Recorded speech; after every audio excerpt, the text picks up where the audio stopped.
Hello, Sean Jones here. What an enlightening course. I've enjoyed almost every aspect of this course. Uh, this videotaping and trying to get it uploaded thing, maybe not so much. But most importantly, my greatest takeaway from this course is probably summed up in the title that I've chosen for this vlog. And it's just simply, I am hip hop. I am hip hop. Looking back on my introductory video, I'm truly amazed at my own prejudiceness regarding hip hop. I mean, before taking this class, I've always associated hip hop with antisocial behavior, gang activity, the glorification of sex and drugs. But hip hop and I seem to have had no relevant connection. I mean, I grew up in the black church, but not your more common black church, where you'd find the choir singing high-spirited songs, people shouting and dancing while the preacher hooped and hacked himself into a frenzy. No, none of that. I attended a conservative Seventh-day Adventist black church. We were conservative and reserved in every aspect, including our music. So when I became aware of hip-hop in the early 80s, it seemed to be opposite of everything that I thought was right. From the clothes to the oversized jewelry that the rappers were wearing, the angry sounding lyrics. In a sense, I guess I somewhat had a fear of the gangster-like images that were being portrayed. So, as much as possible, I avoided listening to hip-hop. But through the prompting of this course, I've come to realize that the hip-hop generation and I are not as different as I thought. There is a connection. This course has shown me how hip-hop and I share similar beginnings, similar struggles, and similar hopes. The hip-hop artist Lecrae said that hip-hop is a culture that was created by marginalized and disenfranchised minorities who woke up on the wrong side of the war on drugs. I was 7 years old when President Nixon declared a war on drugs. His top aide later admitted, and I quote, "The Nixon White House had two enemies, the anti-left and black people." You understand what I'm saying? We knew we couldn't make it illegal to be either against the war or blacks, but by getting the public to associate the hippies with marijuana and blacks with heroin, and then criminalizing both heavily, we could disrupt the communities and vilify them night after night on the evening news. Can you say conspiracy? Did we know, and I continue to quote, did we know that we were lying about the drugs? He says, of course we did. So, the community that I lived in, and other poor communities like mine all across America were targeted by the wickedness that exists in high places. My community suffered from the lack of jobs, poor education, poor health care, and an influx and easily accessible drugs.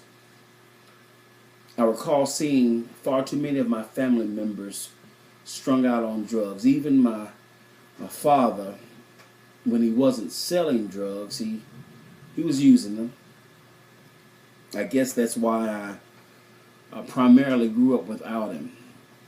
I can count the number of times I actually got a chance to see him and to be with him. It's a little less than 10.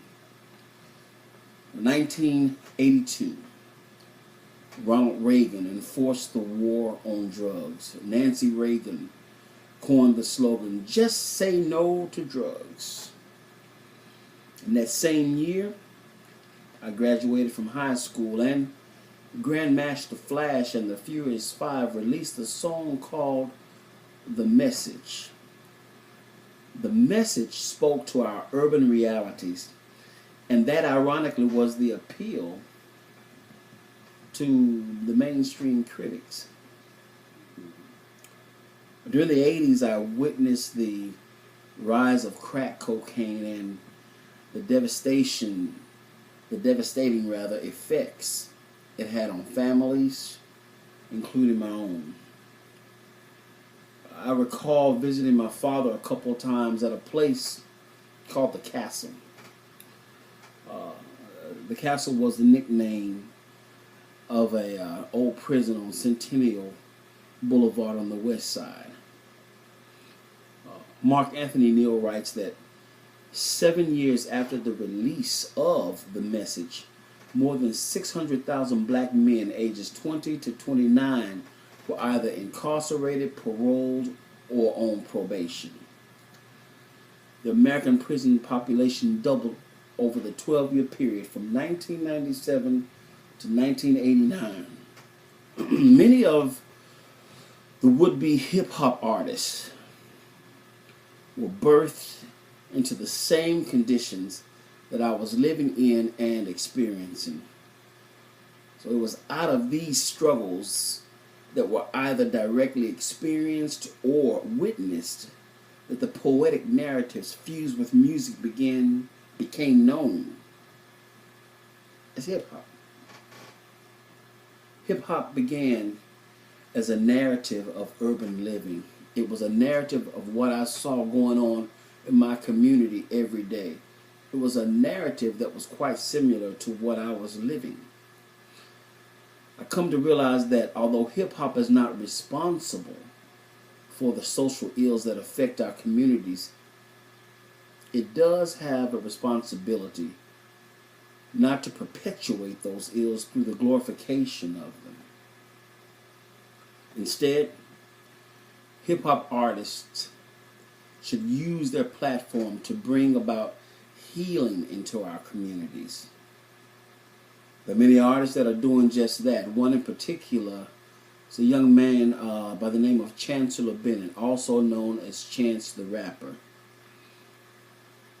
In June's issue of Ebony Magazine, he says, "I fully respect my platform to impact social change." Wow. He's put his money where his mouth is too.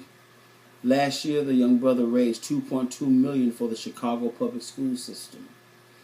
He hosted a Parade to the Polls concert, leading thousands of Chicago millennials to a voting site. The young brother is about his business. What is his motivation? What is it that makes him do what he does? What is it that keeps him from falling into the trap that so many other hip hop artists have fallen into? And that's just putting anything out there for money. Well, I believe his motivation is hope. It's hope for a better future for all. His motivation also is his faith in God. Surprisingly, as I read the lyrics to several of the songs that were posted, I saw a recurring theme. The narrative read something like this: I was born into an environment affected by the effects of discrimination, racism, marginalization, and oppression. The government brought drugs into our communities, which seemed to help mask the pain of ghetto living. But in reality, it made our living ghetto, so to speak. A mother would sell her child for a rock. A brother would kill his brother for a block that he didn't even own. Because in reality, he or she owns nothing. Now that we realize that we've been played, we seek to amend our sinful ways. We turn to the last and only hope we have for salvation. God, please hear our cry. Save our people and save our nation. Hip hop. Hip hop is a movement that has changed America and has touched in some way most of the world. Hip hop is a cry in the wilderness, a cry in a strange land. It's a cry to be recognized, respected, and to be accepted just as I am. After having taken this course, I no longer feel detached from the hip hop culture because, in essence, I am hip hop. Thanks.